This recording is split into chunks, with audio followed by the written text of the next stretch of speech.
Hello, good morning. Welcome to another interesting and engaging edition of Daybreak Live on Dominion Television. Today, the 5th of May, 2025. It's a bright Monday morning, and of course, we welcome you to another edition. My name is Samson Balogun. All right, good morning, everyone. It is morning making Monday, and of course, that's MMM. Yes, you'll be scared that's a matter.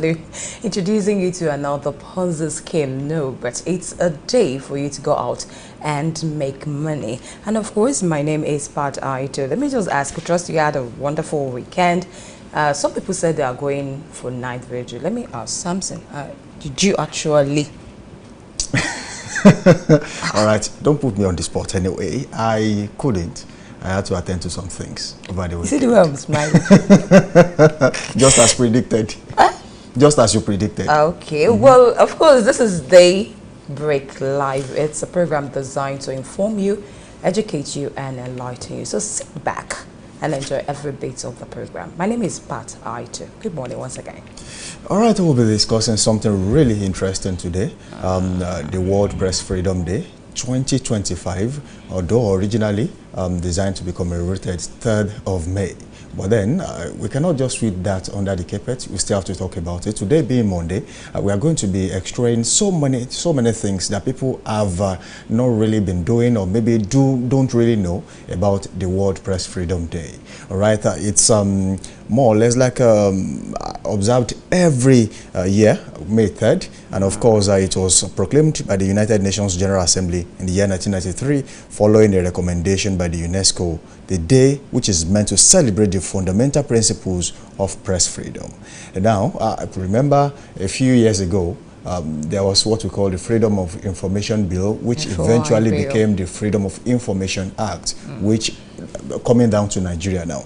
But of course, there are so many things which we have to talk about when it comes to press freedom in Nigeria, press freedom in Africa, and of course, press freedom in the world.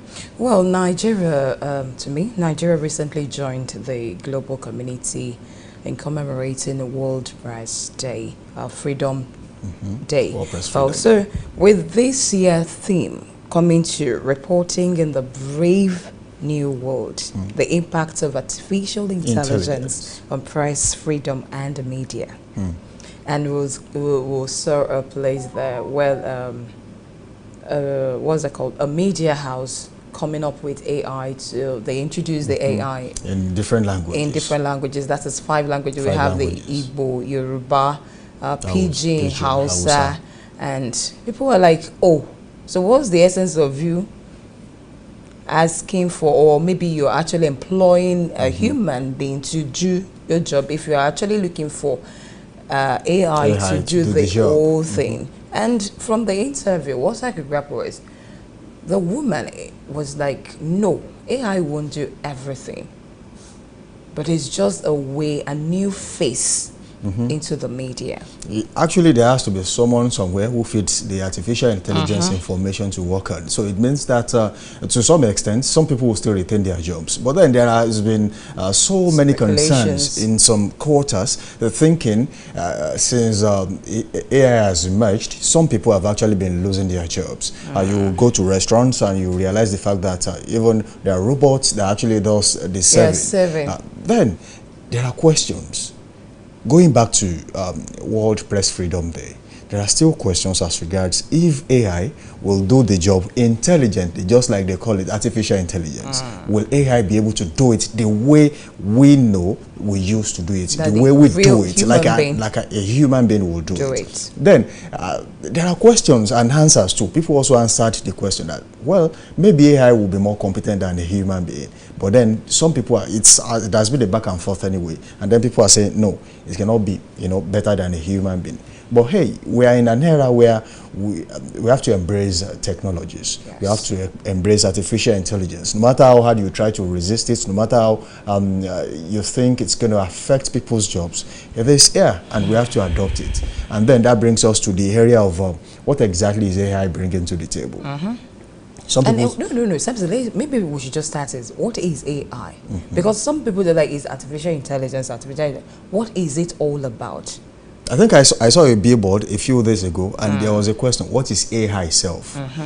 it is, I mean, it's more or less like an idea born out of the fact that it is to educate people of what AI truly is. In fact, AI is a tool that every human being can use, at least to get better in what they do.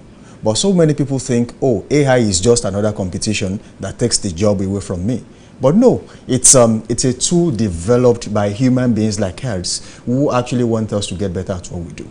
So that's the question now. Well, there are lots of questions to ask pertaining to the impact of artificial intelligence on press, freedom, and media.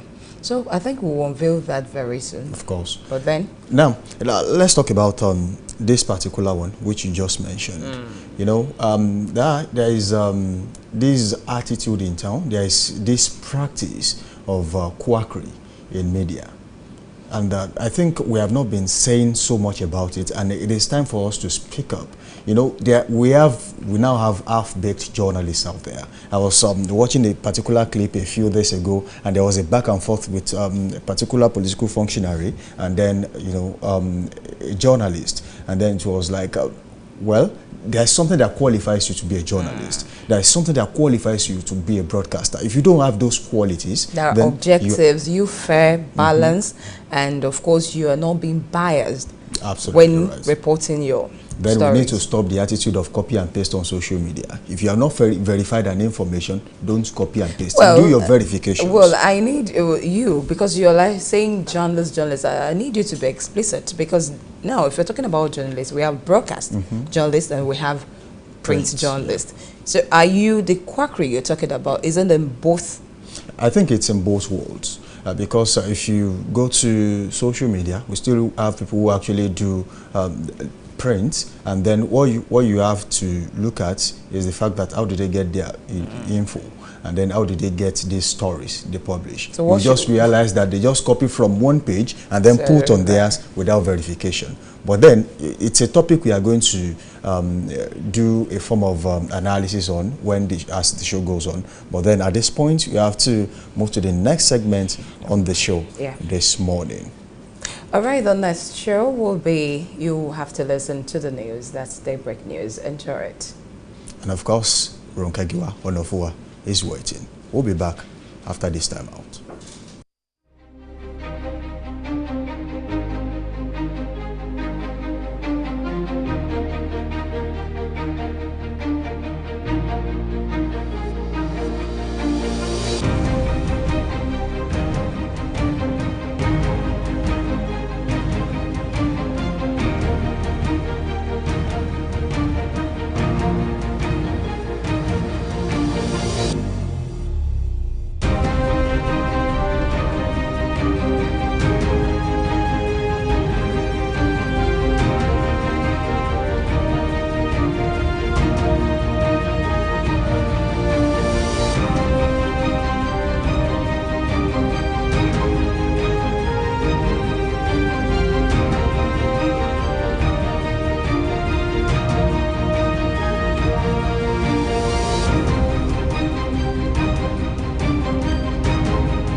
Good morning. This is Daybreak News on Dominion Television.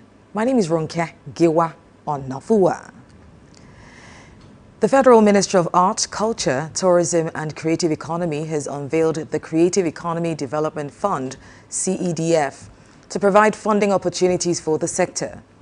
The initiative was flagged off by the Minister of Arts, Culture, Tourism and Creative Economy, Hannatu Musawa, revealed in a statement issued by her media aide, Dr. Nneka Nkem Anibeze. The fund is open to individuals, businesses and institutions operating across the creative and cultural economy.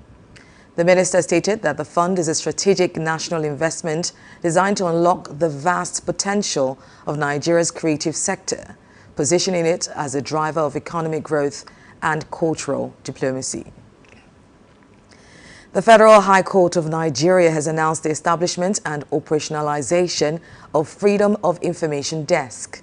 Director Information Catherine Obi Christopher, in a statement, said that the creation of the FOI desk is in line with the commitment of the Federal High Court of Nigeria to uphold transparency, promote accountability, and enhance public access to information. Christopher also stated that it was created to serve as a central point for receiving inquiries from journalists and members of the public, submitting letters, formal FOI requests, and related correspondence, and providing guidance on assessing public records and information in line with the Freedom of Information Act. The Independent National Electoral Commission has denied reports claiming that it has fixed a date for the resumption of the continuous voter registration exercise, including related services such as transfer and replacement of lost permanent voter cards. This was contained in a statement issued by the Chief Press Secretary to the INEC Chairman, Rotimi Oyekomi, and posted on X. According to the statement, the Commission urged the public to disregard an anonymous message circulating online which falsely claims that the CVR will resume on 27th May 2025. The Commission emphasized that any official information regarding the CVR will be made public in due course through its verified social media platforms and other official channels. The Nigerian Correctional Service has strongly refuted recent reports alleging poor feeding conditions for inmates in custodial centers. This was disclosed in a statement released by Deputy Controller of Corrections, Umar Abubakar, Public Relations Officer for the NCOS, describing the claim as false. Abubakar clarified that the publication in question is simply a recycled allegation designed to cause unrest, stressing that the service operates under the Nigerian Correctional Service Act 2019. The Oyo State Rural Access and Agricultural Marketing Project, OYRAMP, has awarded contracts worth 3.5 billion naira for the first phase of physical improvement and remodeling of 3 markets across the state.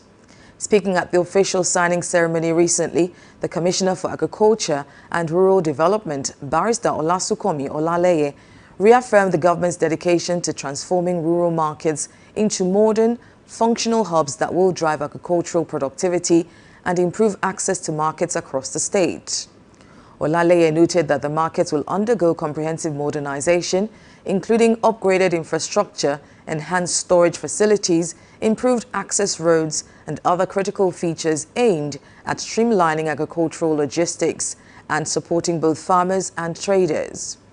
The 3 markets selected for the first phase of the physical improvements include Arealasha Market, Akoron Area, Onuara Local Government, Ojagbe Market, Isenyi Local Government, Ojalba Market, Ibarapa Central Local Government.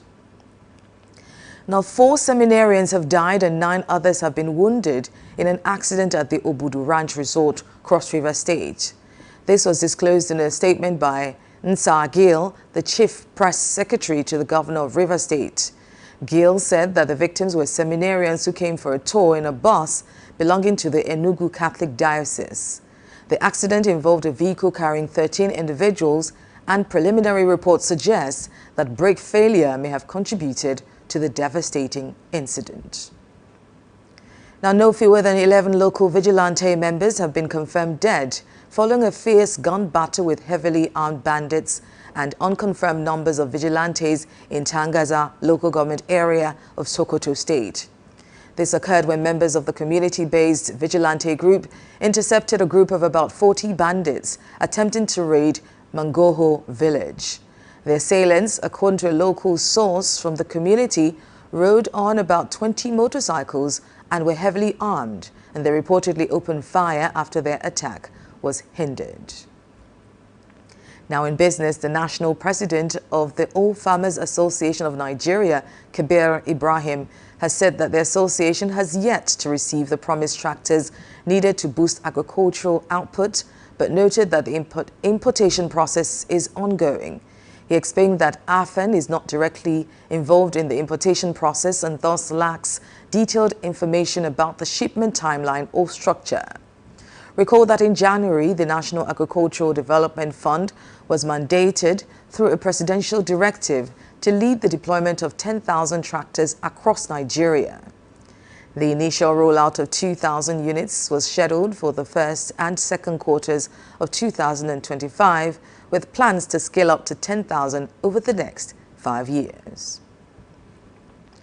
Now talking sports, Kwara's Abdul Basit Abdul Fatai and Cross River's Hope Uduaka have emerged champions at the 5th Michael and Felicia Alabi Memorial National Table Tennis Championships held in Oton-Egbaju, Osun State. Abdul Fatai had a smooth journey to the final as the defending champions were eliminated in the quarterfinals. He defeated Jan Killer Matthew Fabumi with a convincing 4-0 victory to lift the men's singles title. In the women's singles final, Uduaka showcased her skills, defeating veteran Halima Hussein from Oyo 4-1 to claim the championship. You can visit our website on www.dominion.org.ng to watch us live and interact with us. You can also follow us across our social media platforms, Facebook, Instagram, TikTok, YouTube and LinkedIn at Dominion Broadcast and X at Dominion Cast. That ends Daybreak News. I'm Ronke Giwa Onofuwa. Good morning.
Alright, that was Daybreak News on Dominion Television, your channel of choice with Ronke Giwa Onofuwa. Welcome back from that short break. We now take the major headlines on the pages of the newspaper this morning. But then don't forget to watch us live on our YouTube channel at Dominion Broadcast. And you can also do well to link up with us on all other social media platforms, Facebook, Instagram, TikTok. Follow, like and subscribe to those pages at Dominion Broadcast, and on X, formerly Twitter, at Dominion Cast. You can also watch us live on our website at dominion.org.ng, at dominion.org.ng. Alright, so let's take the major stories on the pages of the newspaper this morning. And the major headline on the leadership newspaper this morning says, lawyers lament delays in judicial trials. You'll find that on page 4. One, it's dangerous for nation's justice delivery system. It is time bomb waiting to explode. That's coming from SAN. And CGN decries non-compliance with court orders. All right, you'll find that story on the leadership newspaper this morning. I think last week we spoke about this, talking about delayed justice in Nigeria. If you're going to get justice at all, at least it shouldn't have to be delayed. So it means that probably we need more courts, probably we need more justices. These are areas the government should look into. Well, I'm not even looking at that. Well, I'm actually looking at what is the cause of that delay in judgment. I mean, there are so many causes in that, and that could be preliminary objection, where some will tell you that, oh, this court does not fall under the jurisdiction where the verdict was given. And some will come with, oh, no, there are lots of the frivolous adjustment. You come to say, okay, I want to appeal, I want to do this. So that is the major cause of the delay in judgments. So I think even if they want to address it, they need to implement case management system in which they will need to inculcate technology into the system in Nigeria. Maybe we should introduce AI to them, not only in media. Because when you look at the situation of things, you have heard stories of inmates coming out and then they have actually used more than they should have used in prison. So if the judgment had been given, it probably would have gotten out even before. Yeah. So it means that something is wrong somewhere, and then you cannot keep people in prison when you have not even you are not even ready to. Something is wrong somewhere, and which is best known to them, because some people are actually making money off that. From that. You mean the number of inmates in prison? Not inmates. I'm talking about the judges now. Okay. Some of them are actually making money from it. We can remember that some people were suspended. And I've even from stories you hear about this justice in Wite, these virtually all the cases in Nigeria, you will find that judge. And we have also had situations where judges pull out of cases and say, look, I can't as for this case, I can't handle it. You find another judge. It happens in Nigeria anyway. All right, away from there, this morning, let's take another story. Okay. On the Leadership newspaper. And then we have this SERAP, NG urge FG to review Cybercrime Act. You find that story on page 7 of the Leadership newspaper this morning.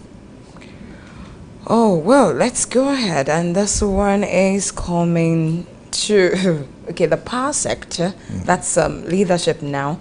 Federal government pledges to settle 4 trillion naira power sector debt. Well, I think that's between the GENCOs, the TCN. They are claiming you are owing us and you expect us to generate more electricity. So you pay your debt and then we give you what you want. So where is our Minister of Power?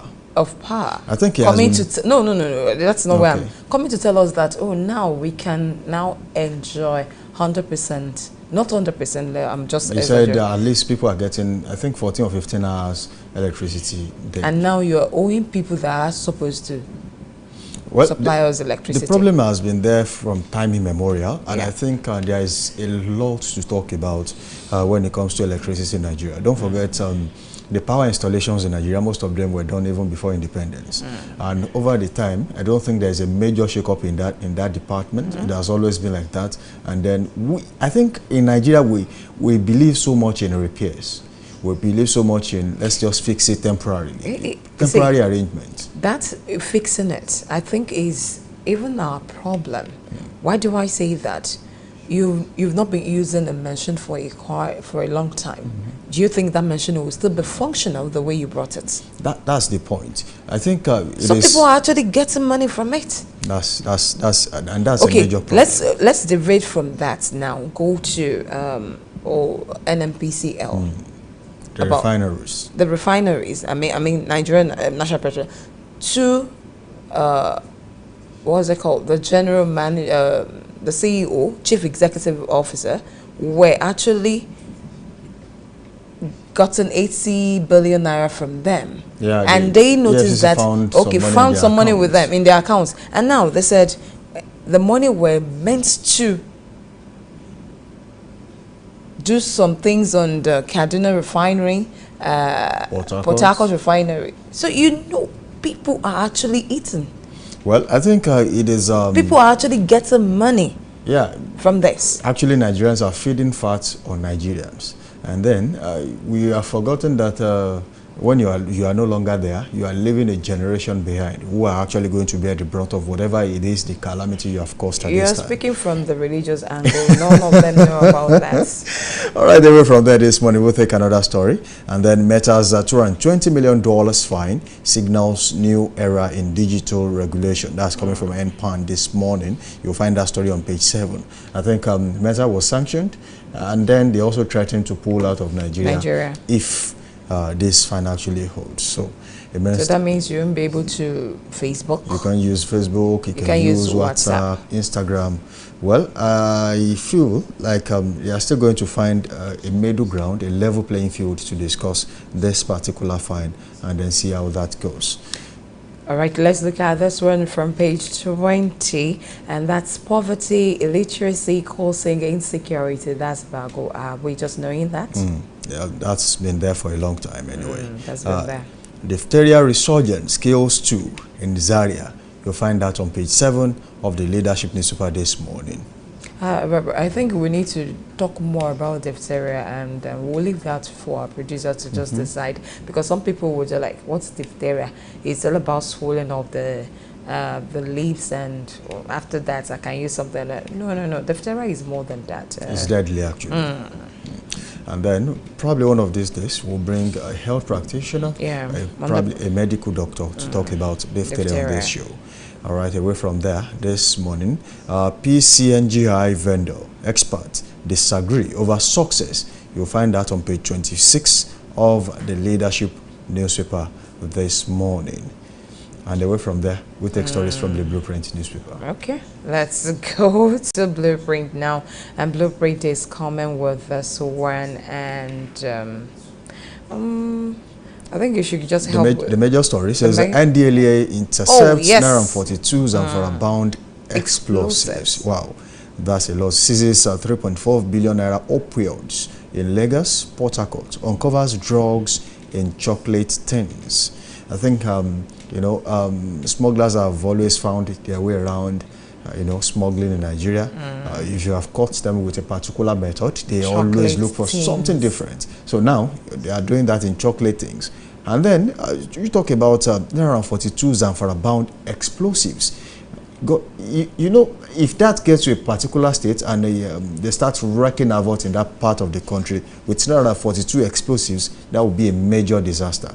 And that does not mean that Naira 42 explosives, discovered is going to a particular state. That might be spread across, the north. That's huge. That's huge. That's a lot. Well, good job to the NDLEA for this. It's a very good job. And then I think it is time for them to also be doing some oversight functions on, the security apparatus, in Nigeria, more or less like helping them get this kind of, interception of explosives, interception of guns. When you are looking for drugs, you just might find something else, just like it happened. So if you are looking deeply and not just looking for drugs, I think we'll be having more of these stories in Nigeria.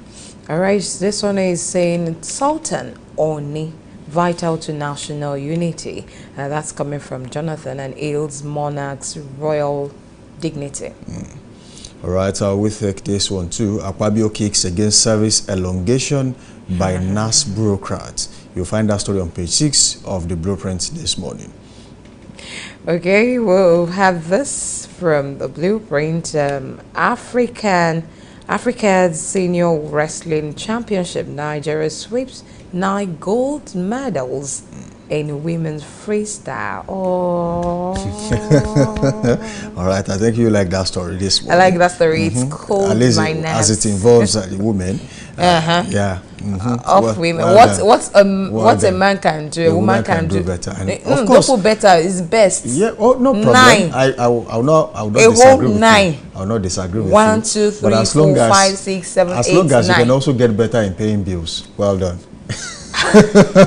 That's too much for us. All right, we'll take this story on the lower third of the Blueprint newspaper this morning. 2027, defunct CPC state chairman declares support for Tinubu.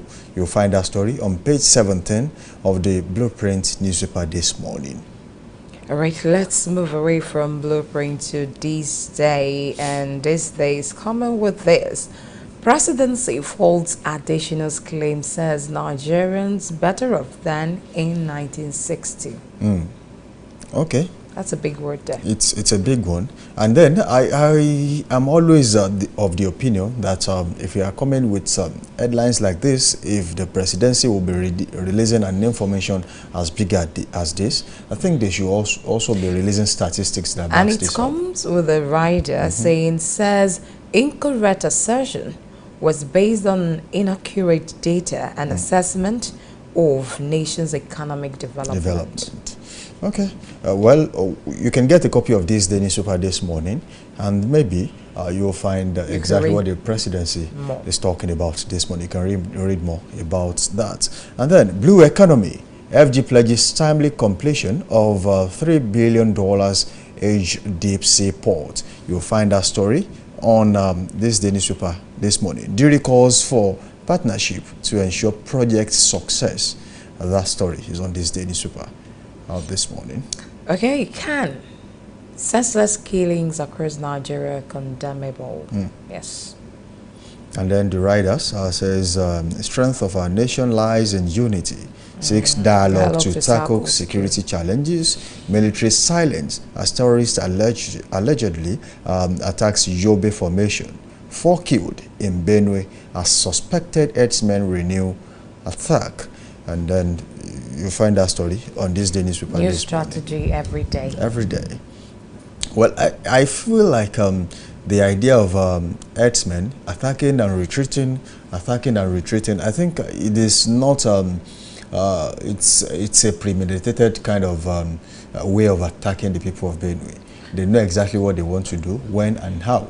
And then if this is happening, the government should do a lot more of investigations as regards exactly how these people are getting it done, and then all of a sudden they disappear and nobody sees how they came in or left that particular community, which now is a problem, because if you don't know who exactly you are fighting, the battle becomes tougher than you expect it is going to be. So if the military has to actually have a base, a military formation in that area, I think it is time the government actually looks into this. Well, they do, because there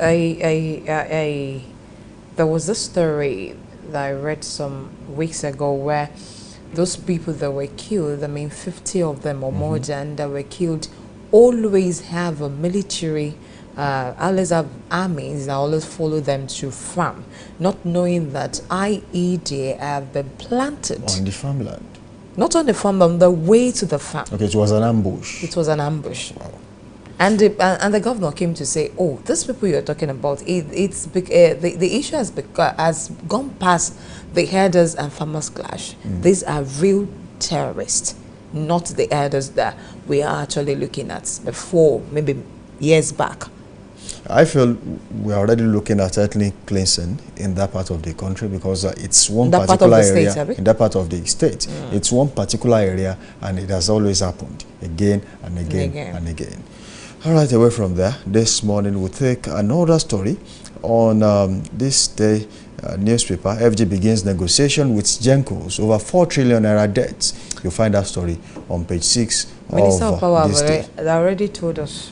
Yes, he has said that. And well, I think it will be held responsible for everything that happens in the power sector, as long as he's still the minister for power in the country. Until he's no longer the minister of power. So if he met any carnage in that particular sector in the country, which is power, if he met any form of maladministration from former ministers, it is his job to correct it is his job to correct whatever it is he met there, and then make Nigeria better again in the power sector. And have a good name for himself. Of course, because at the point people were saying, look, do you think after being Minister of Power, you will still have that good name to contest for governor in Oyo State in the year 2027? Time will tell. That's a question that he will have to answer after he leaves the office. Maybe there's this image at somewhere around General Gas.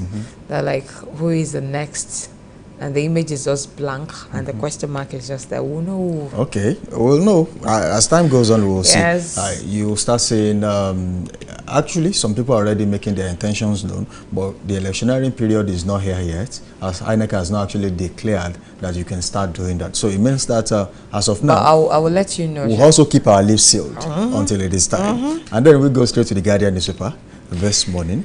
We take this story, $37 billion Infracore in limbo, 5 years after $1 trillion investment. Okay, that story is on page 6.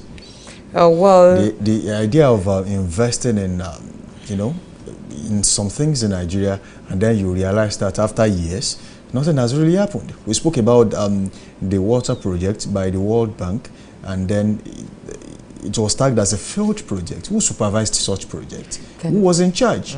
So these are questions Nigerians must ask, and that exactly leads us back to the Freedom of Information bill that became an act a few years ago. So it means that Nigerians have to ask questions. There are a lot of things that are being kept away from the journalists.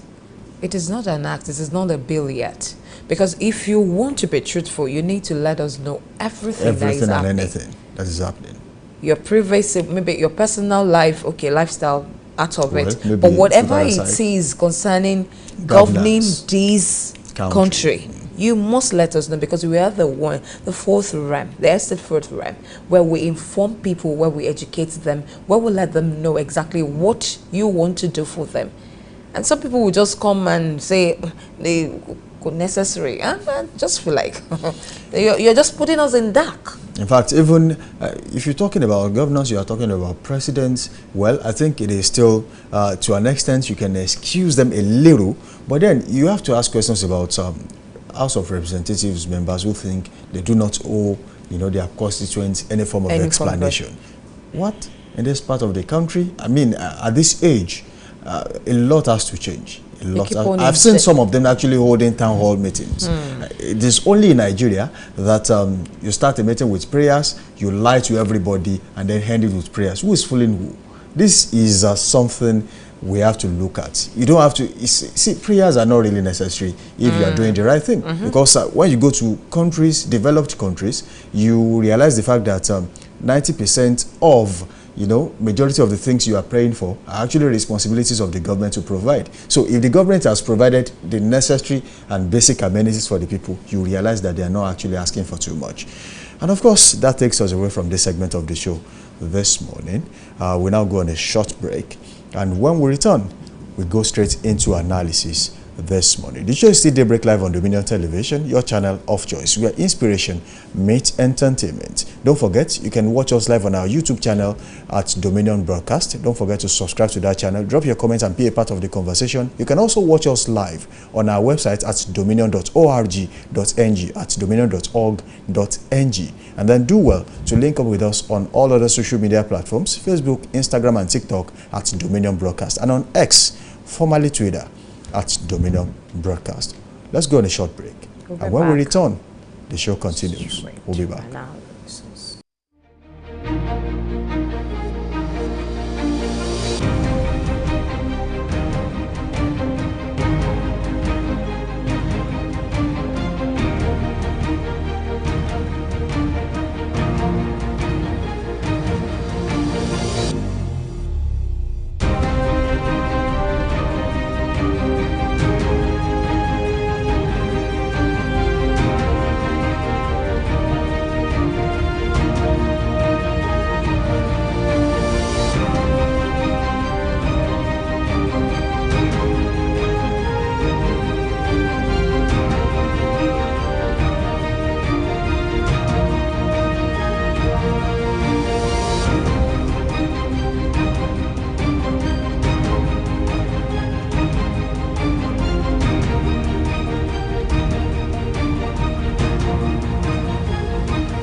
Alright, welcome back from that short break. The show is still Daybreak Live on Dominion Television.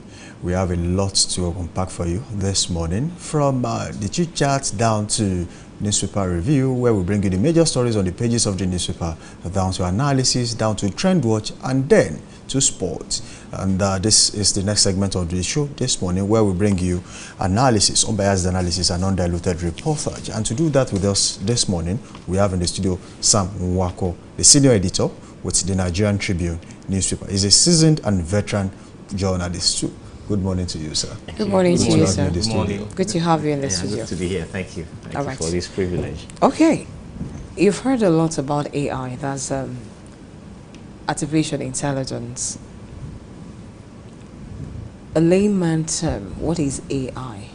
In layman's term, AI is simply intelligence that is mechanical, so to say. That's something that's not coming from you as a natural occurrence. However, it's a bit more than that, because AI in itself is something that comes from human intelligence.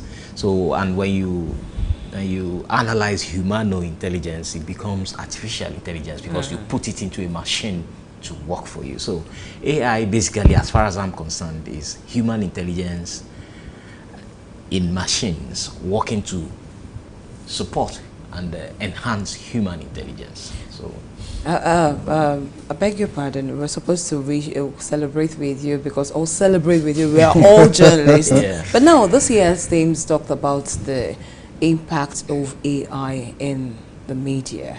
How would AI thus task force?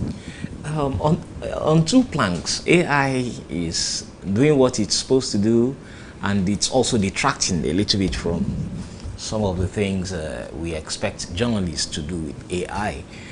For me as an individual, AI, I always tell anybody who's close by, is a very useful tool. But it's also a tool that is already being manipulated by some of us in this country. You know, when you when you go on X, you see what happens there. Everybody would ask the same question of AI, ChatGPT or Grok or some. You know, they will just say, Grok, what is this? Even some people will ask you questions from their villages that might not have anything on the internet, and then the artificial intelligence will begin to grapple with it and give you a general answer that does not give you specifics, and that will not have anything to do with data. You know, now the impact it has on journalism is that for the positives now, when you have a badly written story, let me take it from the basics, the very basic.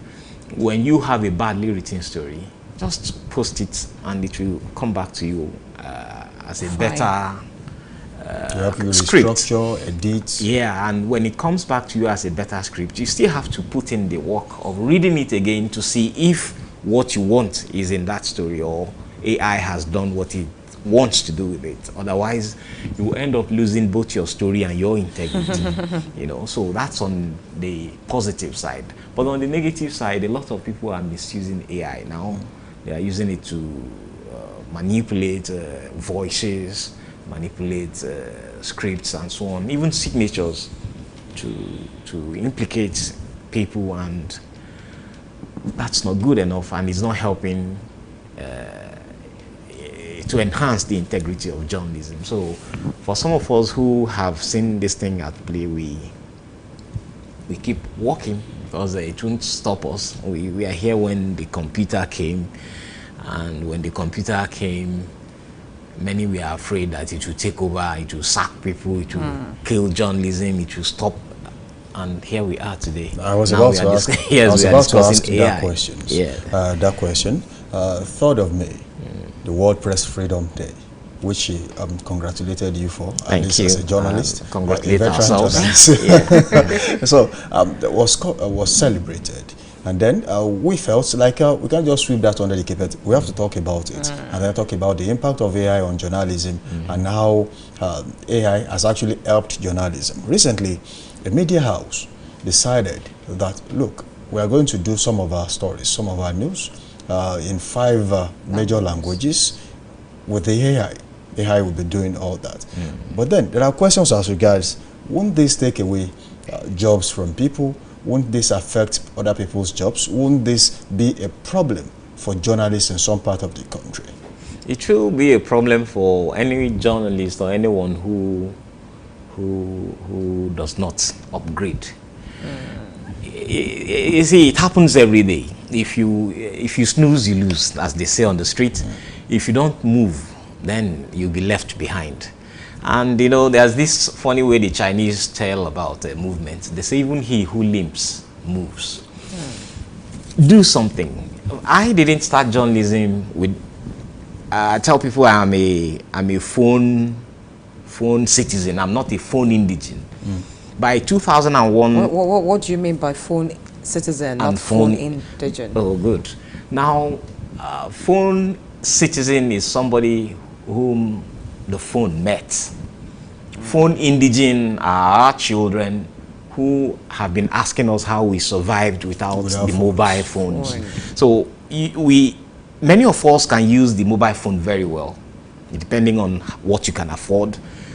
Many of us can use it very well to enhance what we are doing. Because if you don't have this now, I don't know how you would function as a journalist. Same thing with the computer. I remember in the year 2000, then we were reporters, we just started. And the debate on the streets was, year 2000, let me use this language. They said dates will pare, dates ma pare, and so we became worried. We said, but this has been counting from centuries, from millennia. I'm a Catholic, so when you look back how these things are dated from the Gregorian times in the 14th century, you see that dates have been coming. When it was 1900, there was a way they counted beyond that. When it was, and so on. So I wasn't afraid, but I was wary. I had to learn.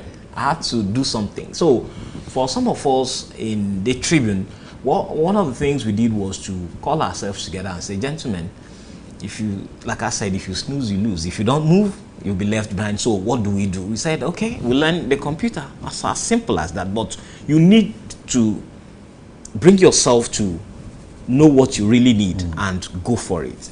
Discipline yourself enough to learn what you need and use that, do that which is useful for you. So in terms of AI taking jobs, now back to your question, I know that the translations the AI is going to extract from will be done by some people.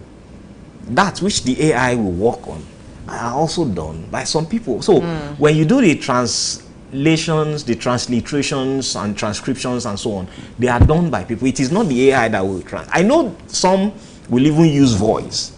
What you do with voice, when you do your recordings, you put it, AI will give you the voice, the script.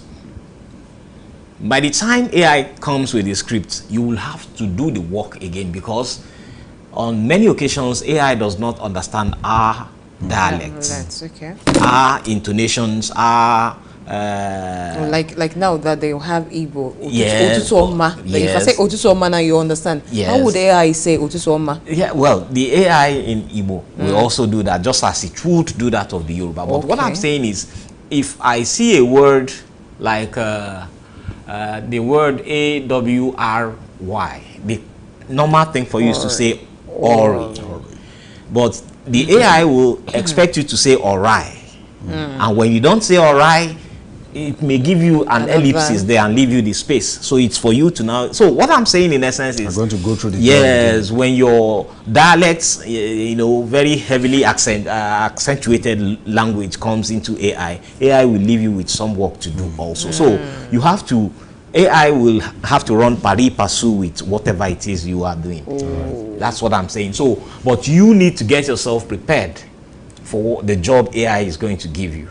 So when AI is set up and everybody is set to use AI, then you now need people to help you manipulate AI. So I should not expect 100% from AI. No, AI can't give you 100%. All right, so that takes us definitely into major stories on the pages of the newspaper this morning. Samson, before you do that, I think I have a question for Mr. Okafor. Right. The question is, the Minister of Information and National Orientation says something that he highlighted some potential dangers of AI-powered misinformation, deepfakes, and disinformation that can exploit the visions and destabilize society. Yeah, I agree with him. And it happens. You know, the unfortunate thing is that people who did that most were those who are now in government. Deepfake, misinformation, manipulation, and so on. We suffered it in the sense that having come a long way, for those who did not, like I said, we are, many of us, most of us in my age group, we are all phone citizens. We had grown before phone was launched. You know, it is those who, even the younger children still fall prey to some of the things they do with phones and AI and some other things. AI is even new. You know, before now we had the issue of Cardinal Okogie, who was photoshopped. And so, you know, that was in the 90s. It was very strange then. So Photoshop would just run. Everybody will run with Photoshop. Photoshop, Press Freedom Day, right? Yes. Photoshop taught me something about Press Freedom Day. There was a very celebrated Choba rape saga of, I think that should be year 2000 or 2001 or thereabouts.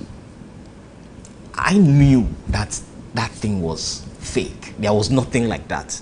You know, the houses that they had in the photograph, the photographs and so on. When I saw it, I said, and with my experience of that terrain, I said, I don't know this house in Choba. Choba is not a very large community, unlike now that many things have grown. Now, Choba is not very large. I don't know this house in Choba. I know Choba very well. And then, how would a rape situation be like this? The Mari photo, yeah, this clearly. No. So I questioned it. But one of our colleagues ran with the story, and it became very big.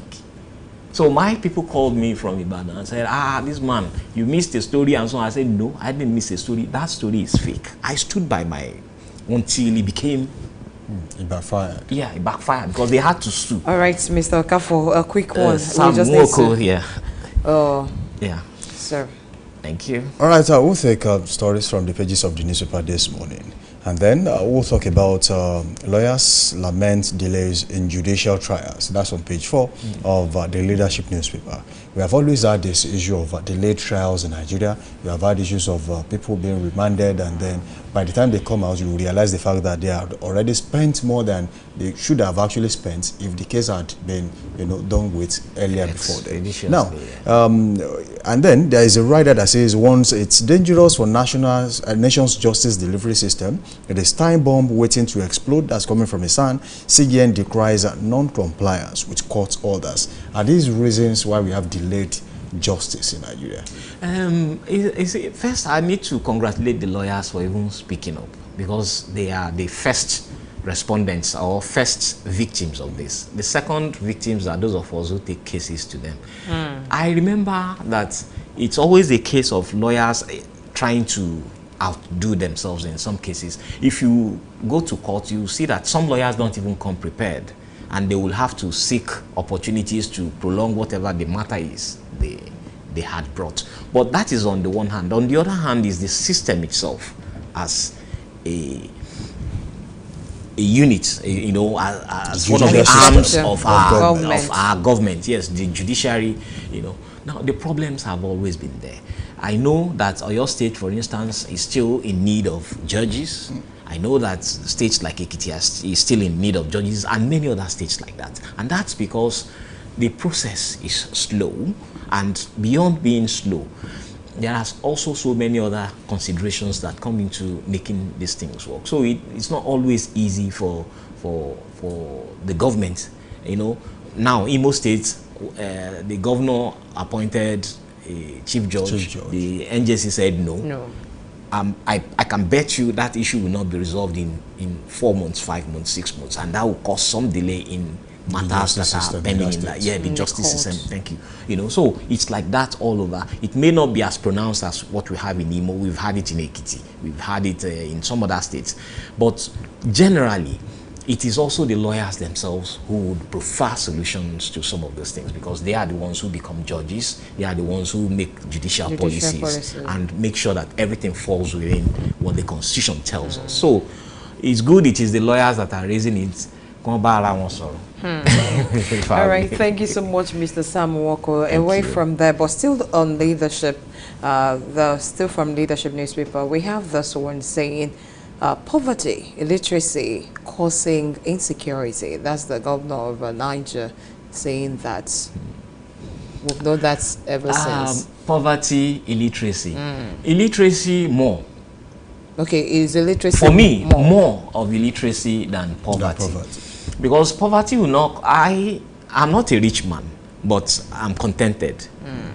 And my poverty will not push me to go and start killing people. And that's you, but some other person might be. Okay, good. Now, the preponderance of the society here, why is poverty not... I remember when poverty caused this kind of thing in the Niger Delta, and they did something about it. You know, that's where we have NDDC. Good. Now, some things led to the Niger Delta militancy. I mean, situations propped up people like Felix Teodolo, people like this Asari Dokubo that is popular now. And the rest. You know, yes, you know. Before then, we had Felix Teodolo, who was the leader, and so on and so forth. Now, what I'm saying in essence is, when you tackle poverty, create the opportunity for poverty to be tackled, then people who have hope of climbing out of poverty, not completely, not you becoming Obi Kubana or becoming Dangote, you know, two extremes of poverty. But at least be contented. But at least be there in the middle, be able to feed your family and send your children to school. Actually get out of poverty a little. You know, so that I don't think they are doing well enough in the government as we speak today. Then the other plank of it is education, illiteracy. And I said illiteracy is more. Illiteracy is more because the type of education I will struggle, and you know what you will do for your child to be educated, and you know how happy you will be when they call you and say, your son made a first class, and so on and so forth. Yeah, it's everybody's delight. But do we have people? I will not marry 4 wives or 5 wives or 3, 2, 1 or more than one wife and have children I will push onto the streets. No, I won't do that. That's not because I am poor. That's because I feel I am educated enough to know that if I have more than 3 children, 4 children, my capacity, you know, the capacity to move these children out of the level of poverty and illiteracy where you are. So when you are illiterate illiterate enough not to know some of these things, and people are manipulating this illiteracy and using it as a weapon for politics. For this current it's situation? The government, not the people. It's not the people, because it is the government. The people are getting married to 3, 4, 5 wives, when knowing fully well. To their religion. Good. Religion. I was wary. I didn't want to say religion. Now, let me remind Nigerians that, and the watching world, that there was a time IBB. I was in secondary school then or something. Ibrahim Babangida as president said, look, we are going to implement a one man, 4 children policy. I know that it was not opposed in the south here like it was opposed in the north. It was people there that said, look, we have the freedom to, you know, if God no give you money and they give you Pekin, I mean, and the question is, if God give you Pekin and he no give you money, how do you intend to take care of the children? Pekin, they go they leak, you know. So that did not occur in certain parts of the country, but it was part of the issues down south. So we have to understand that illiteracy and a peculiar kind of education is giving us problems in this country. What's the way out in that situation? The way out is, let us liberalize things. And do you think it will work? Oh, yes, I think it will work, because that's why I'm suggesting it. Now, liberalize things. Let me train like I said earlier, I'm a Catholic. You do that which is within your capacity. Don't say because you have the wherewithal, you have the libido, and then you go out there and, you know, show your manship. That's one. Then 2, because remember, you have extended family too. That they will be dependent on you. I have a lot of people who depend on me because I depended on other people too. Not simply because of that, but because you have to help in your only two ways. So when you are educated enough to know that, look, logic, yes, you have your own kind of logic. I have my own kind of logic. My logic is this: do not go beyond your capacity. And if you don't go beyond your capacity, then government policies will be able to work. Planning will be easier, and budgets would work. So it's a lot of things, that a gamut, surrounding the same issue, and I think illiteracy is at the heart of it, not poverty. You can walk out of poverty, but it's very difficult walking out of some kind of illiteracy in which we have been enmeshed in. So that's my argument. Okay. Now let's talk about, still talking about insecurity in the country, and then the root cause. But then there's a story on the Blueprint newspaper, this one, that says NDLEA intercepts 942 Zamfara-bound explosives, seizes 3.4 billion naira opioids in Lagos, Port Harcourt, uncovers drugs in chocolate tins. And then the question now is, if 942 explosives get to Zamfara, how much of a damage that is going to cause to the country? 942, I don't know the kind of explosive they are. It could be the typical knockout, where would they use for Christmas period? They are also explosives, but each one has its capacity. But where is that cargo of 942 explosives coming from? They didn't. I haven't read the story actually, so it might be there. But on the one hand, their interception of some of these things shouldn't be the story. The story is we have arrested people involved who are transporting explosives around the country, who are making these things an issue. Let's see them in court. Let's see them get the deserved judgment. Then you will be talking. But if you keep giving me figures, soldiers kill 900 bandits, and so on. No. Sometimes I don't use those stories when they come to my desk. I'll say, look, enough of this. Let's see real action. The outcome of these arrests. How many times have we been shown guns that were seized at Tinkan Island or Idiroko border? Where are those guns going? Where are the guns going to? They may go into the armory and so on, but we should know, and we should see a closure to some of these stories. When you don't see these things, I don't trust figures like this. Opioids, I don't even know what opioid is. I remember covering NDLEA as a youth corps member. So I stood somewhere. They were telling me to move from the place. I said, this is where we put chair. So as I moved close to one of them. He told me, he said, that place is stuffy with Indian hemp. I didn't know. I didn't know what it was. I didn't, how it didn't know what it looked like. So when I moved, so it is people who know opioids that will recognize it, and so on and so forth. So if you know all these things, why not do the right thing and stop telling us you seized this and that? The drugs that we are seized in Lagos and other places, what happened? So for me, well. All right, we'll have this from Blueprint again. Well, Sultan Oni, vital to national unity. Jonathan Han hails monarch's royal dignity. Yeah, I agree with him. They are very vital. I once wrote in my column, I write a weekly column on Saturday, Sam on Saturday. I wrote that now that the Sultan is feeling, because I remember he had, they were largely quiet when Buhari was in government, especially at the outset of his administration. They were largely quiet and didn't say much about insecurity and the invading poverty. It was after things got out of hand that the Sultan now spoke up and said, look, these things are getting worse by the day. I had to write then that, if the Sultan can now speak up, and that was one of the things that showed that the royalty, because when he spoke, there was no response from Garba Shehu and Femi Adesina. That time. Compared to when someone like Matthew Kuka speaks. So, for the Sultan to have spoken, I knew that it was something very grave. That's gotten to the peak. Yeah, So, their dignity is not in question. The Oni and the Sultan, they have to continue to speak for the country, and we have to continue to respect their opinions. All right, very quickly before we go this morning, there's a particular story on this day newspaper and says presidency faults Adesina's claim, says Nigerians better off than 1960, says incorrect assertion was based on inaccurate data and assessment of nation's economic development. Now, Sam Nwako, Nigeria in the 60s, Nigeria in the year 2025. What's the difference in juxtaposition of what we had then and now?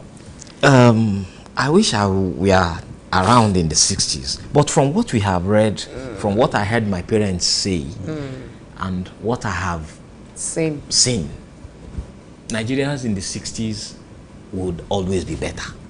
It was Nigerians in the 60s that Cocoa House stood out, and there was development. I remember it was from what I heard some elders say, it was like a race between the southeast and the western region and the eastern region. Now that we call it southeast and southwest and southern.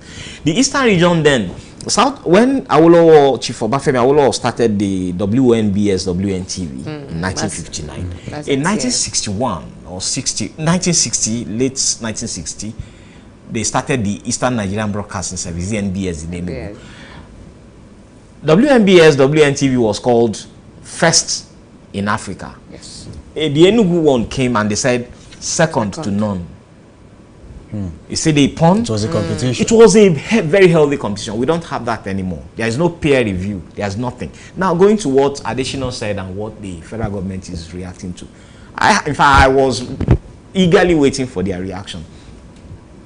If you make a criticism of the policies of this administration, they will say you are demarketing Nigeria.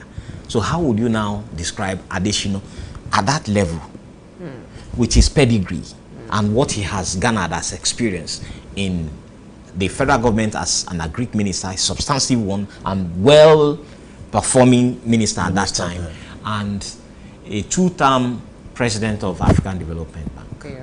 So you should know, at least you agree that he has information. For him to have come out to say that, so he has a data. He has information, he has data. It is the federal government has not got the kind of information he has, but federal government has got the oratory power to say, you know, you make speeches, you speak big English. Fela sang that you speak big English for newspaper, take Dabaru, we Africans. Whereas Adesina is giving you the data. So the World Bank data, I agree with more. I mean, look at it now. What you see on the streets is what tells you. In 1960, we deal with agriculture. Yeah, in 1960, the Western region was super, and it was moving very fast. It was the era where Ibadan was called the city of the first. You know, compared to now, how, in fact, if not that we have the opportunity of seeing Seyi Makinde bring some of the roads back, if the roads had remained the way they were some 6-7 years ago, it would have been far worse than it is now. I'm taking it at the micro level. But look at Nigeria generally. Are Nigerians poorer now? Of course, that's what the statistics say. So why will the federal government be arguing against facts? So, you know, so in 1960, what we heard, things were better. Yes, you had to work very hard. Yes, there was poverty at that time too, but there was hope, because I know that in UI as a child, my parents retired from there as a child. When you go to Nicer Park, there used to be boards advertising positions. UAC, John Holt, and so you see it. They say if you are a student of this, please come to so place. And there was ready-made job for every student then. So why didn't we build on those things? All right, thank you, Sam Nwako, for joining us. Thank you so much, Mr. Sam. And then we'll do that next time we call you, we'll be here. And once again, congratulations. Thank you, thank you, thank you. I'll take a handshake. Thank you. All right, we simply have to leave this segment this morning. Don't forget, the show is still Daybreak Live on Dominion Television, your channel of choice. We now head straight to have Trend Watch this morning. Us, our hosts are waiting. Good morning, Mariah, good morning how to you you. Doing? Hi, good morning, Pat. How are you doing today? I'm doing great this morning. How are you doing? Yeah, I'm fine. We are fine. We are fine, thank you. That's great, that's great. I know you have a lot in there. Definitely, a lot at least the weekend was bubbling. Yes, it was. Yes, it was. All right, thank you for joining us. Thank you so much. Good Good morning and welcome to Trend Watch. My name is Murayo Oluwakintoba, here to give you the gist of all that is happening on social media. This morning we head straight to X, where we have Daniel Rega. If you know and you use X, you know who Daniel Rega is already. So Daniel Rega came out to say that Rema can never be in the same league as Davido, Wizkid, and Burna Boy. Let's take a look at his statement this morning. All right. Basically, what he was saying was that, you know, Rema, after his recent concert in New York, can never, you know, be in the same league with Davido, Wizkid, and Burna Boy, who are known as the big three of you know, the entertainment industry. And that is quite funny to me. Let's take a look at his comments anyways. Rema will never be in the same league as Davido, Wizkid, or Burna Boy. What he did, performing he next to their mannequins, isn't entertainment, but an act of subtle disrespect. His management should have known better. There's a thin line between admiration and mockery. When it comes to the conversation about the big three or even top 10, he's not making such lists unless it's a list of new artists from his time/era, no offense. Now, I'm not used to the opinion, or I don't, you know, flow with the opinion of boxing Nigerian artists and, you know, putting them in top 3, top 10. Yes, people are good, but I can assure you that Rema is good in his own space. He's doing his work well. He's doing all he can do to be the musician that he is today. But let's take a look at some of what X users had to say to this. All right, Big Smart says the big three is more millennial driven than Gen Z. He's the 001 of his generation though. Next after him is Roga. Now, you see how they are now putting it in, you know, how their age bracket. Roga or somebody is a millennial, and so Davido, Burna Boy, and Olamide are the big three of the millennials. Now, Rema, Roga, and the rest are, there's no need for this. You know, they're doing their best in their field, and let's give them their thumbs up, okay? There's no need to begin to top them or not. They're doing good, and that's it, really. Let's take a look at the next comment. All right, Coffee Bird says, Rema rose to fame a couple of years ago, and he has already achieved great things internationally and locally. Give him a few more years, and he might even be greater than the supposed 3. Y'all need to stop putting Nigerian artists in a box, exactly, so you can clearly see growth. If you're so focused on, oh, let's, you know, rank them, you might never see the growth of these artists. And they are doing so good in their own sphere. Stop caging them. You're putting them in top 3, top 10. That's great, okay? But there's no need for it. It will now cause comparison between all these artists, which is unnecessary rivalry. Let them do their work, entertain us, and keep it pushing, okay? So that's my stand. Stop ranking. There's no need for that. Okay, moving on this morning to a very interesting video I saw on the internet, and I thought, is this really necessary? There's this new trend of when, you know, the groom wants to put the ring on the bride, she proceeds to kneel down.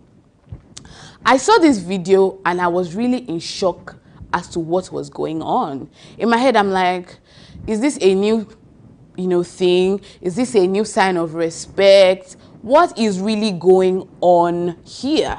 I need an explanation. And you know me, I will go to the comment section to find my explanation. All right, so let's take a look at some of the comments on social media. This video is hilarious, to be honest. Miss Oro Ferre says, I just want to use this medium to appreciate the people that had a lot to say and decided not to. Thank you guys, because even me myself, I shock. My sister, you and I both. I don't get it, right? I need someone to come out with a proper explanation, itemizing the how, why, and what this trend is. Why are we kneeling down now to collect rings from the groom? Is it necessary? What is the reason? I really want to know because I don't get it and I need an explanation. So I'll be waiting for one. Nobody should stay quiet. Let's move on to the next comment. Okay, Omalicha_Rose says, it's her day. She's free to express her emotions anyhow she wants. Congratulations to the family. It's her day, yes. But it still begs for the question of why she's choosing to express her emotions in such a light. I don't get it. Why are you kneeling down to collect a ring that you both, you are in a union now or about to enter into a union? You've been in a relationship for so long. Is it a new sign of respect? Can somebody explain? I'm confused. Okay, let's take a look at the last comment on this. All right. Omotayo Odele says, is he doing her a favor by marrying her? Thank you so much. Somebody took the words right out of my mouth. Why is the question I'll keep asking. Did she beg him to marry her and he said yes, and she was like, you know what, thank you Jesus that this man agreed? I personally don't get it, and so I need an explanation. So if anybody has one, you can do me a favor by dropping a comment and letting me know what is going on. I really want to know. All right, moving back to the music industry, we have Ayra Starr trending. She trended throughout the whole weekend, to be honest. And people have come out to say because of these pictures, they have concluded that her mouth stinks. And I don't know why people are like this. I mean, these are just moments, screenshots taken from videos. You don't know what was going on, and you just, decided to take a screenshot and you came to a conclusion. This is really unfair, and she has been bullied since these pictures came out. Let's take a look at some of the things that people have said about this. And I like that a lot of people are now in her defense. Okay, so let's take a look at some of the comments. All right. I am Vinicus Senior says, Ayra Starr didn't do anything to deserve this bullying. Many of you are just horrible human beings. Because I don't know why you wake up any day of the week, to be honest, and decide that today I want to bully somebody on the internet for no just cause. Because this is so unnecessary. She hasn't done anything to warrant this. You people, you're not making it about her music or about her fashion sense. You're just coming out to say, oh, because of these pictures, this is my conclusion. You know nothing about her personal hygiene or what she smells like. And you decide to come on the internet and say all of this nonsense. I don't agree with this. This is unnecessary, and I agree with this comment. Let's take a look at the next comment this morning. Sir Dickinson says, what you people are doing to Ayra Starr is uncalled for.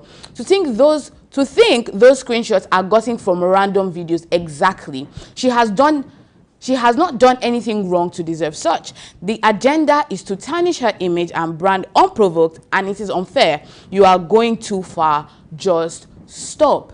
Exactly. This is unnecessary.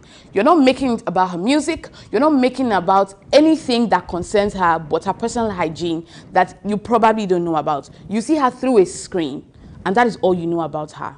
So let's be real in this country and stop all of this unnecessary online bullying. All right. The Malik says they did it to Sheyi Vibes too. What did they do to Sheyi? What they did to Sheyi Vibes, I beg your pardon, doesn't make your own against Ayra Starr a right thing to do. Exactly. It's not an excuse to be foolish. Two wrongs can coexist. Now, people are coming and say because they did it to Sheyi Vibes and, people were silent about it, it's okay to do it to Ayra Starr. And I think not. Because someone did something and got away with it doesn't make it right. And so let's be quick thinking individuals and not just do what we like because somebody else has done it. All right, let's take a look at the final comment this morning.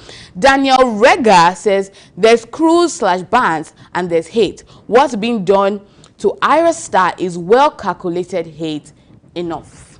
And I stand by this. Enough is enough. I don't want to see anything online about, whether her mouth stinks or not. It's none of your business, to be honest. You see her through a screen, you know nothing about it. So keep it a buck. seal your lips and be polite social media users. Let's learn the culture of doing the right thing. There's no need to be this mean to anybody, all right? You don't know what people are going through mentally, and so there's no need to come out online and say unnecessary things about them. And this is where I wrap up this morning on Trend Watch. Thank you so much for watching. Back to Samson and Pat in the studio. Mariah, before you go, what is so special, or why are you so why are you questioning that woman that knelt for? That knelt for us. Are you not concerned?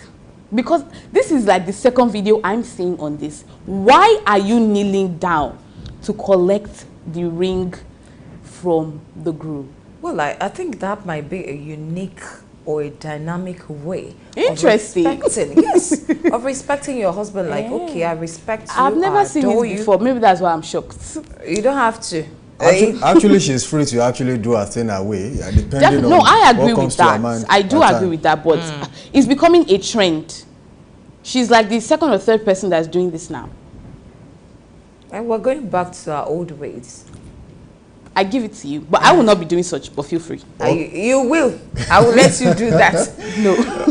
Okay, unfortunately. All right, thank you so much. Thank you so much for having me. Unfortunately, you have to leave this segment this morning. We now straight to our sport desk, as we have to go on a short break, and when we return, we are straight to sports this morning. Don't forget, you can be a part of the conversation by dropping your comments on our YouTube channel at Dominion Broadcast. You can also watch us live on our website at dominion.org.ng, at dominion.org.ng.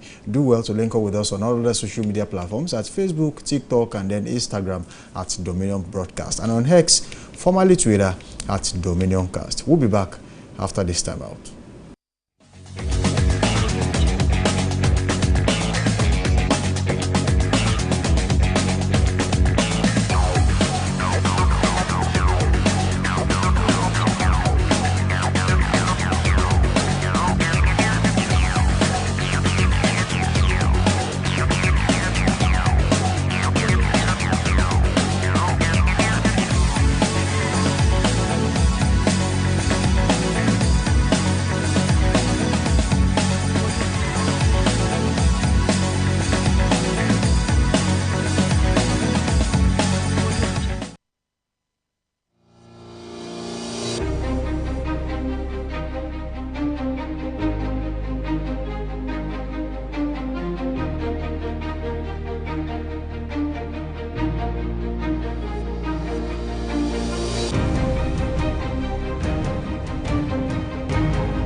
Apologies for that mix-up. Good morning to you, and you're welcome to the sports segment on Daybreak Live. This morning, beautiful Monday morning, day number 5 in the month of May. This is Dominion Television. Let's talk sport this morning. Taking a look at all that went down with other sports during the weekend. Starting from the local front, no MPFL games over the weekend. We had the President Federation Cup quarterfinal in the male category. Let's take a look at the results. Abakaliki Football Club and Nasarawa United played out a draw.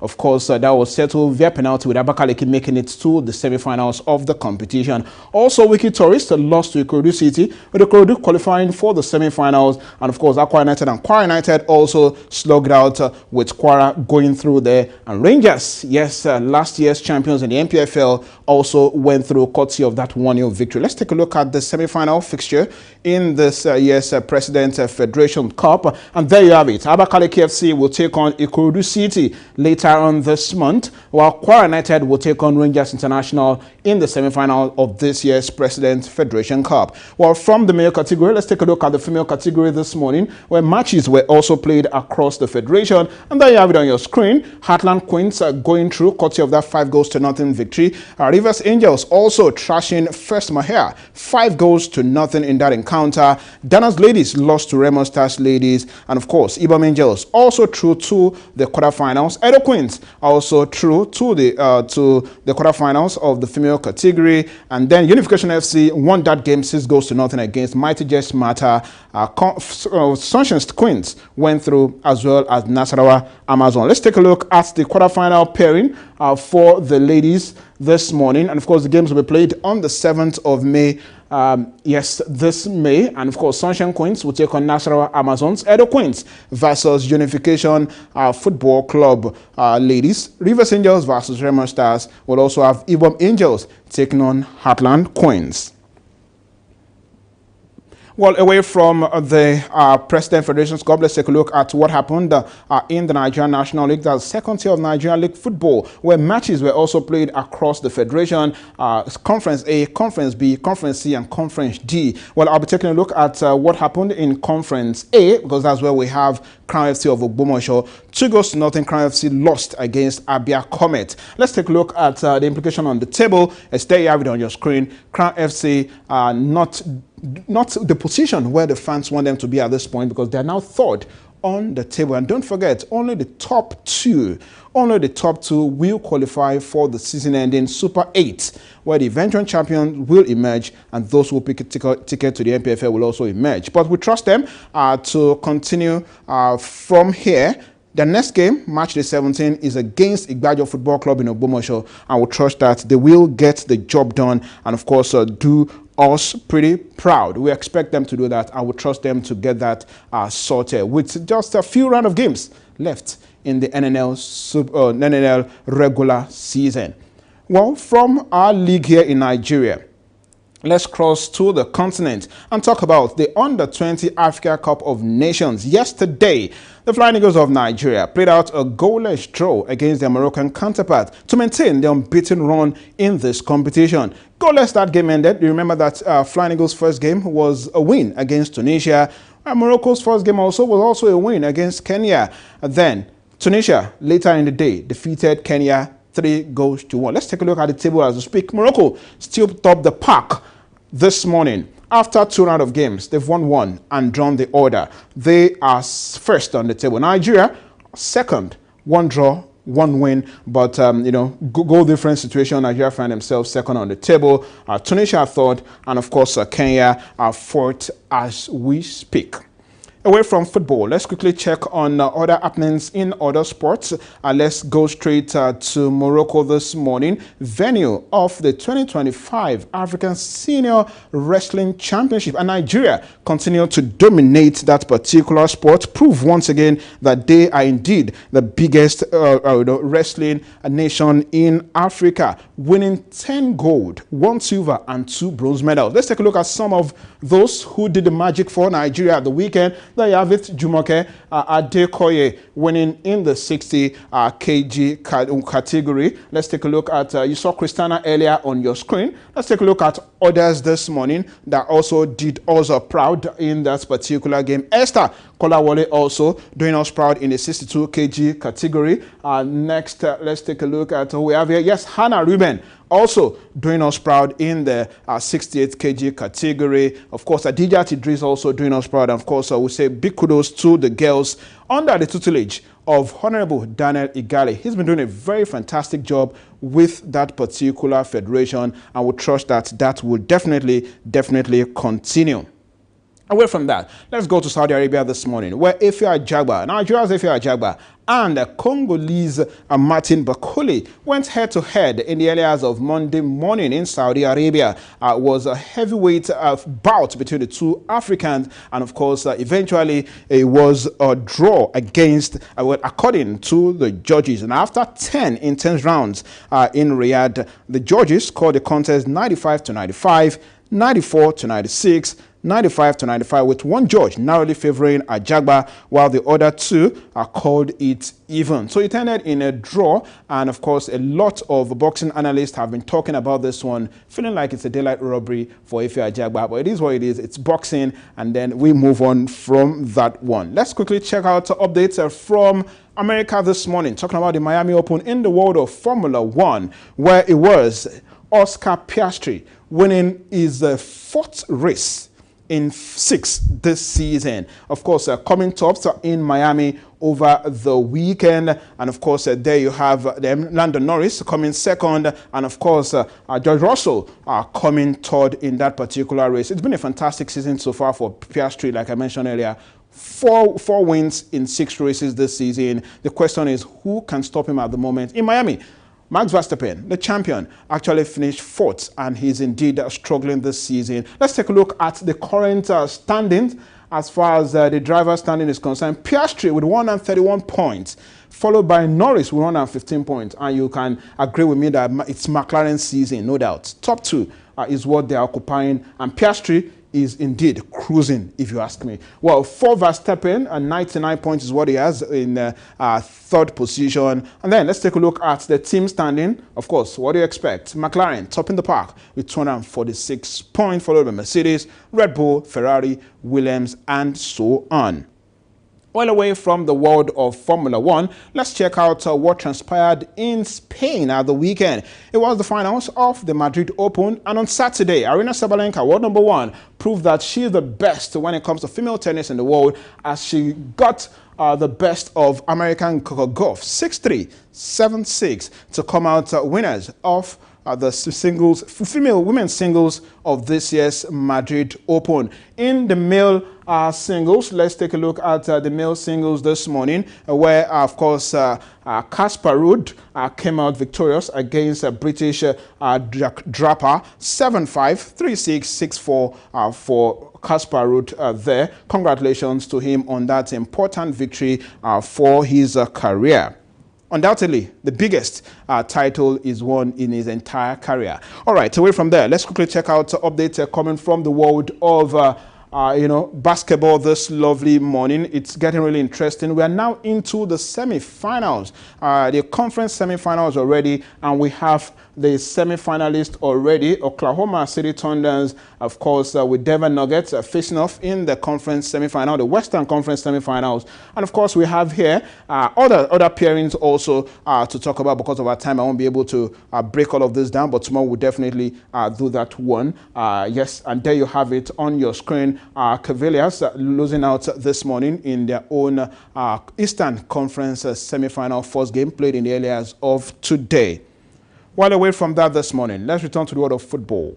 On the European front this morning, where there's still a lot to play for in the Premier League as regards teams that will qualify for this season's Champions League or even the Europa League. But of course, as far as the Premier League title is concerned, it's to Liverpool already. And at the weekend, Liverpool were at Stamford Bridge They got the guard of honor, but they didn't cover themselves in pride on the pitch of play as Chelsea defeated Liverpool 3-1 in the Premier League game.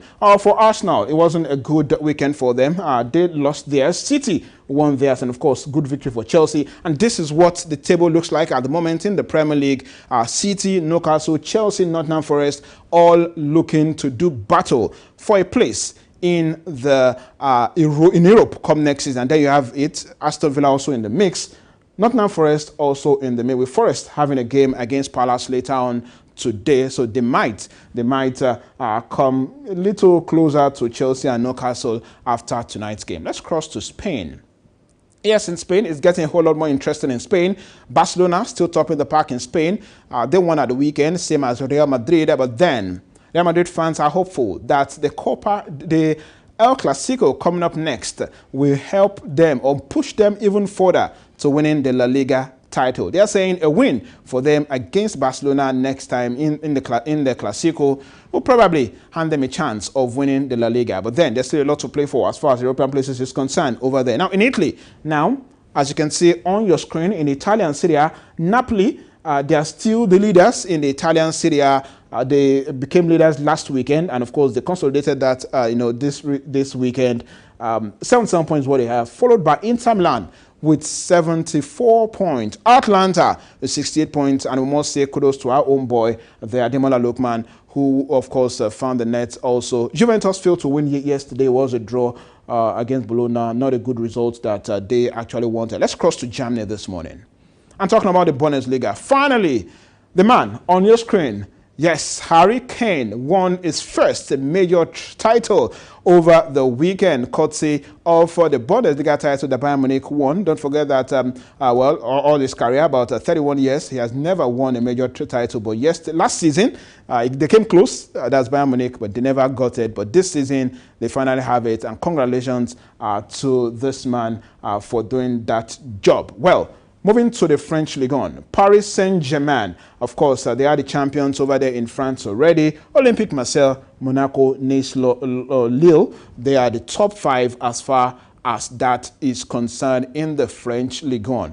But before I go, let's give kudos to, of course, let's give kudos to those who deserve it. And that's talking about some Nigerian players that did pretty well for their respective club sides at the weekend. Yes, we'll talk about Chiamaka Nnadozie, Super Falcons goalkeeper, who kept 2 penalty on Friday to ensure that his team, Paris FC, came out victorious in the Coupe de France. So congratulations to Nnadozie, the champion over there in France. Let's take a look at another Nigerian who did well at the weekend. Ademola Lookman, he scored for his team, Atalanta, in their 4-0 victory in the Italian Serie A. Kudos to him for that particular one. Let's take a look at another Nigerian who did well. Yes, Cyril Dessers is his name. Another goal for him against Rangers, 1-1. They played Celtic Rangers, 1-1 it ended. And of course, our own Cyril Dessers with a goal. And of course, the big man himself, Victor Osimhen, grabbing 2 goals at the weekend for his team, Galatasaray, in their 4-1 win over Sivasspor. Big congratulations to him. I mean, he scored a lot of goals already this season, and we indeed wish him all the very best. And that's sports this morning on Daybreak Live. Boluwaji, how are you doing today?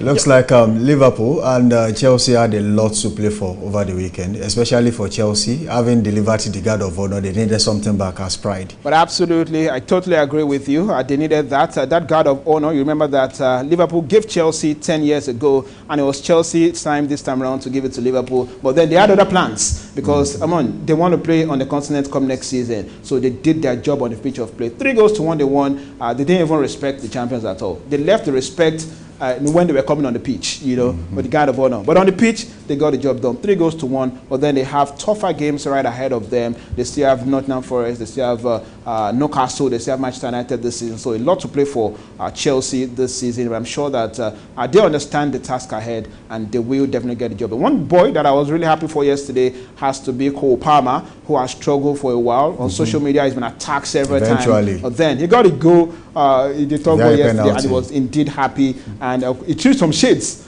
on the Bull Boys on social media, you know, and that's what happens when you begin to perform well for your club side. All right, thank you, Boluwaji, for joining us this morning. Thank you very much, Samson. All right, the show is still Daybreak Live on Dominion Television, but then we have to go this morning. It has been a wonderful session so far, from the chit-chat down to headlines on the pages of the newspaper, down to news, down to Trend Watch, and now sports.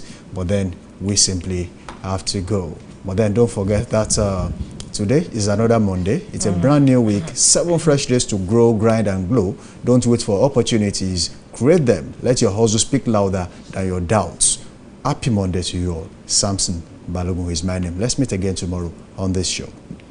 All right, we're using this medium to celebrate every one of our colleagues out there. I mean, journalists, either you work in broadcast or print. So we're saying congratulations to us. But let's always have this key aspect of the World Press Freedom Day, which is to promote our press freedom and to evaluate and to defend media independence.